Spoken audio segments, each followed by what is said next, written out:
Have you ever seen a commercial bench on the used market for cheap, like on Facebook Marketplace, somewhere like that, Craigslist, OfferUp, and wondered, should I get that for my home gym? Or have you ever not even thought about it? And now you're watching this video and you're starting to think, man, maybe I could get like a $700 bench for next to nothing. Well, I'm here to tell you, yes, you can. And I'm here to explore whether you should. Because, just because you can do something doesn't mean you should do it. So let's get into what a commercial bench is, how should you repair it, what's the easiest way to get all the parts and pieces to repair it, and if it's even worth it in the first place to bring it into your home gym. Before we get too far, please make sure that you've subscribed so that you catch all the videos from VintageWeightsPGH. And if you decide to purchase a new weight bench or new padding for your weight bench, for example, please explore the links in the description of this video because shopping through my affiliate links helps to earn a small commission for VintageWeightsPGH. I ended up with this weight bench because I got a little bit obsessed with searching for weight benches thanks to my friend Nate at Deep Dish Globes. If you've never followed him on Instagram yet, check him out. He had, 6 or 7 weight benches, and they were all different makes and models, and it was just kind of getting in my brain the more benches I saw him get. Then Gluck came out with that crazy video not long ago with every bench you could imagine for the home gym market, and I thought, you know what's missing from Gluck's video? Commercial benches. So what if I start looking for one near me? And lo and behold, up pops this bench. The seller actually had a couple of them. They're from Snap City. That's a, commercial gym chain. And this one was the last one that the seller had. That's always a good position to be in when you're buying on the used market. Someone just wants to get rid of something. It's the last one they have. And he had dropped the price from $200 to $100.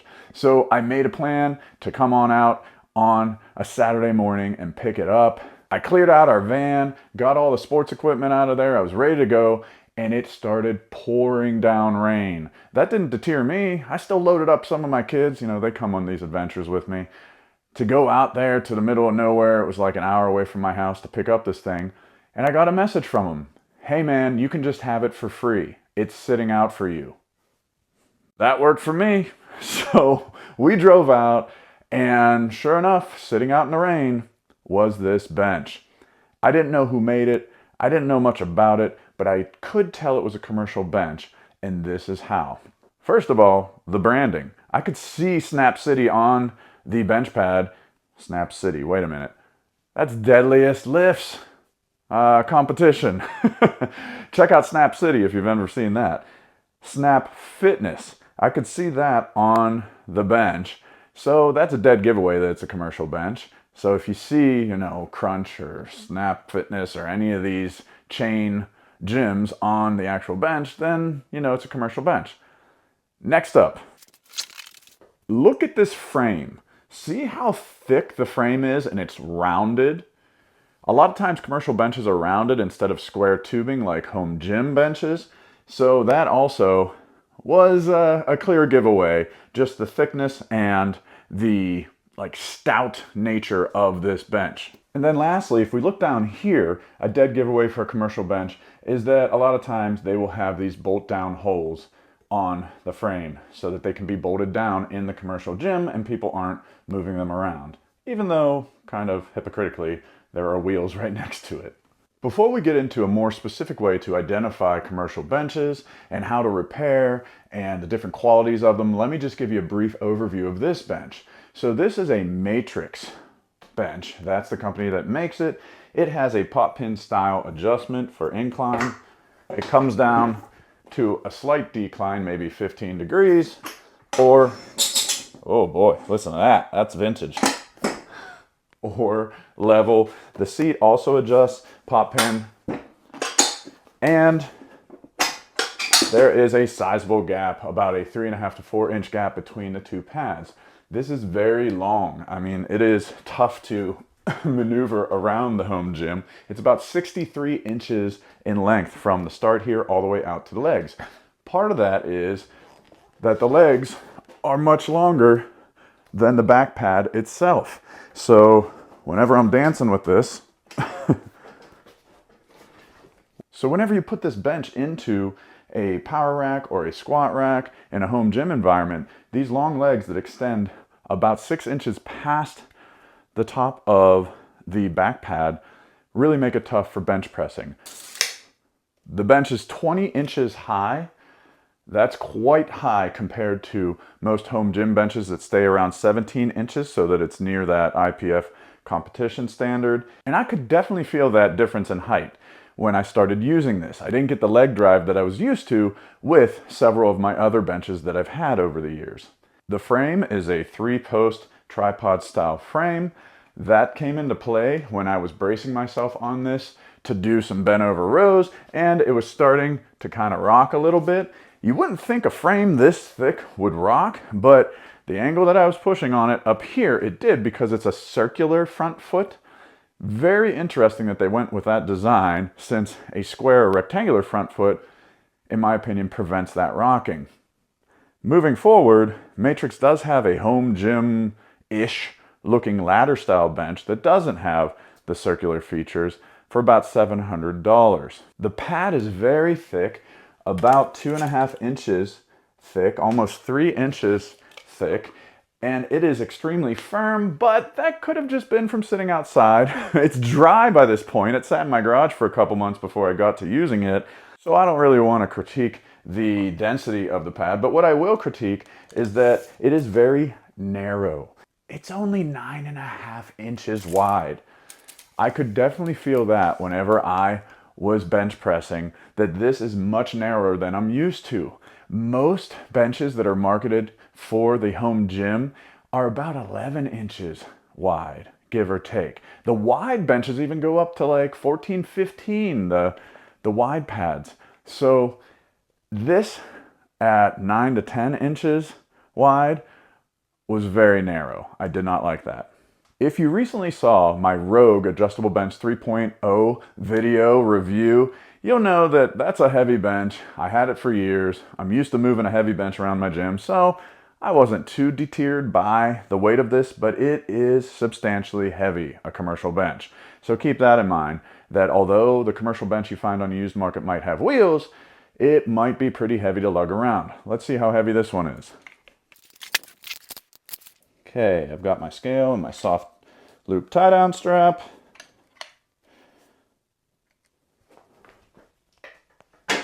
Whoa, we're rolling away. Hold on. All right, I know you can't see the screen here. You're just going to have to trust me. It is 51.5 pounds. 51.5 pounds is not that different than a Rogue Adjustable Bench 3.0 or a Rep Fitness Blackwing. So in terms of the weight of this particular commercial bench, and seemingly others, it's not going to be that different than some of the heavier benches that are out there for the home gym market. What is going to be different is the 63-inch length. A lot of the home gym benches are 50 inches, maybe 60 inches on the larger side. So 63 inches in length, I felt like I was parking like an old school 70s Buick in here. I mean, moving this thing around, I dented my walls several times. So that is tough. The feature of any bench for your home gym that you should be thinking about, whether you buy it new or used, is whether it can store upright. Storing a bench upright, no matter the size of your gym, mine is comparatively small, it's still valuable even in a large home gym, just to store your bench upright and get it out of the way. This bench, since the legs are very long, was not able to be stored upright. So if I tried to store this upright, it's just gonna fall over. Here comes a gym hack. That's right, that trendy term. So here's a gym hack for storing it upright. Let me just lean it against the rack here for a second. Stay.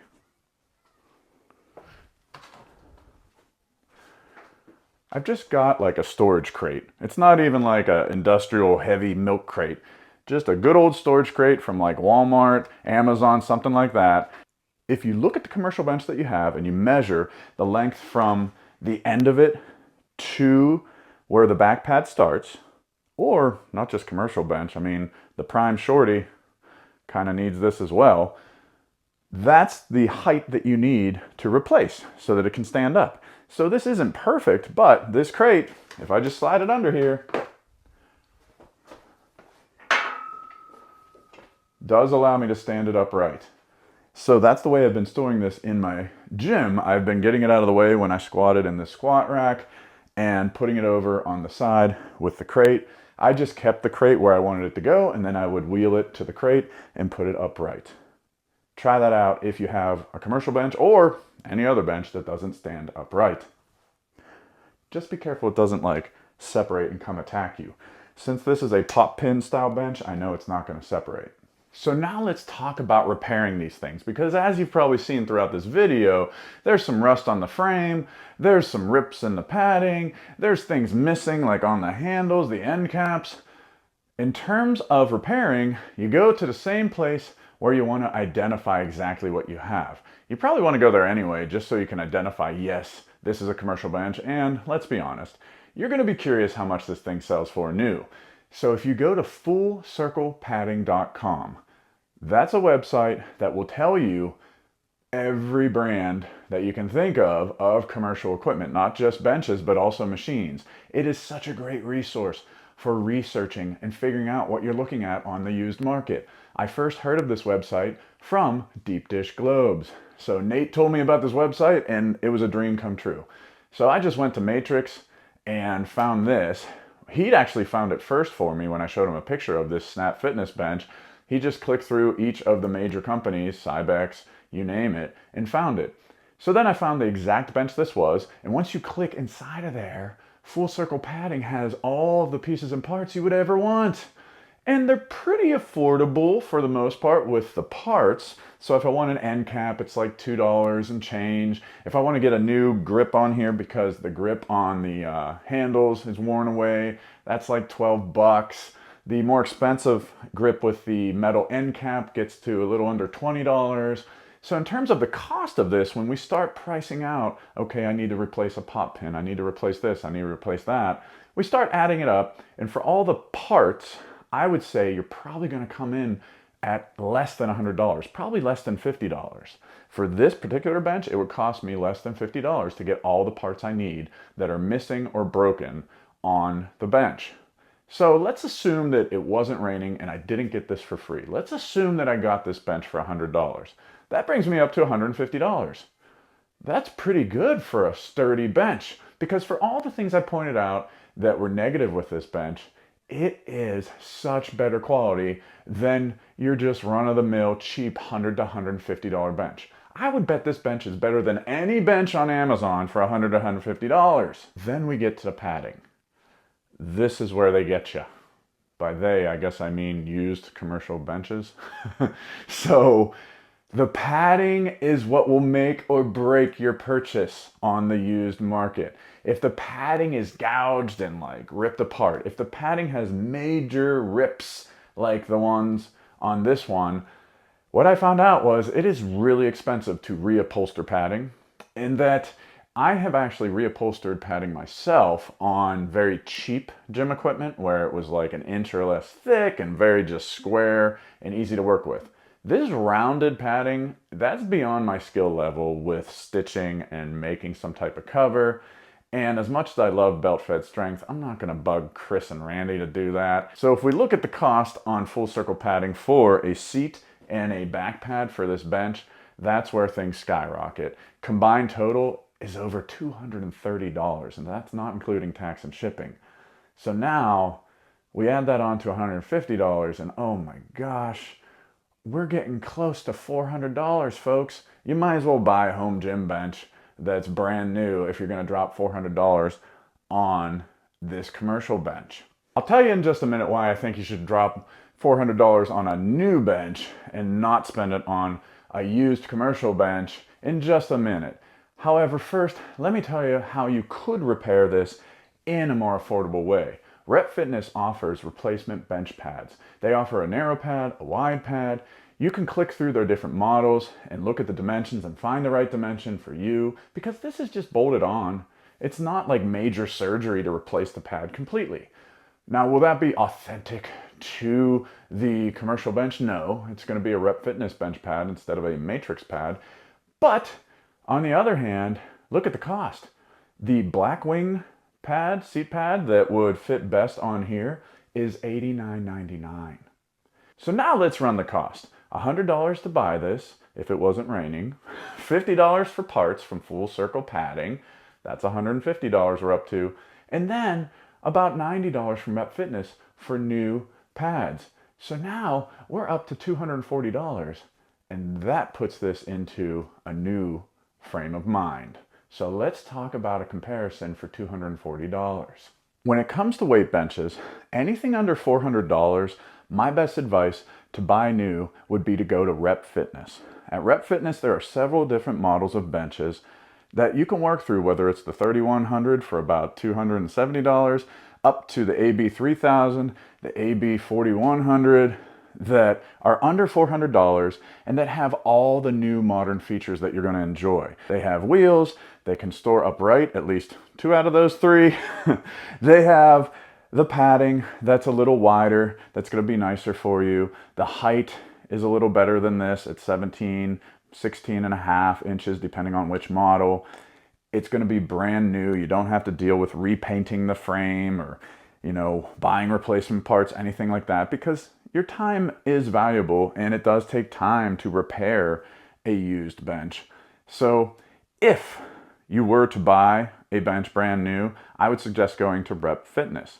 Now, on the other hand, every model that I just named is more expensive than what it would cost to pick up this bench, repair it, and buy new pads. So that's where, if you start searching on the used market, you can probably find a really good deal. Like maybe you find a commercial bench that doesn't need new pads. Maybe you get covers for the pads. On Amazon, I saw this protective bench cover. It looks more like you're kidnapping the bench than covering it, but these types of products are out there that you could get for even cheaper than replacing the pads and just cover them. I've been using, I have a whole stack of gym towels, in my gym for when I'm sweating and working hard. This is an old Pittsburgh Pirates towel. Oh my gosh, Bob Nutting, please sell the Pirates. Setting aside my dismay with the Pittsburgh Pirates, this is the area I really didn't want to put my head on, like that looks kind of sketchy. So I just put a gym towel over it. So if you were really, on a budget, just throw a gym towel over the bench for a while until you save up your money to buy new pads. And you'll have yourself a great bench, a sturdy, very heavy-duty bench that, you can feel safe lifting on at a lower price. I hope this video has helped you learn a little bit about commercial benches. I hope that in the future, if you find one on the used market, you can use some of the advice in here. And if you choose to shop at Rep Fitness or anywhere else for new gym equipment, please consider using the links in the description of my video, or you can go to my website, VintageWeightsPGH.com. Enjoy your gym, lift in your gym, old weights, new gains.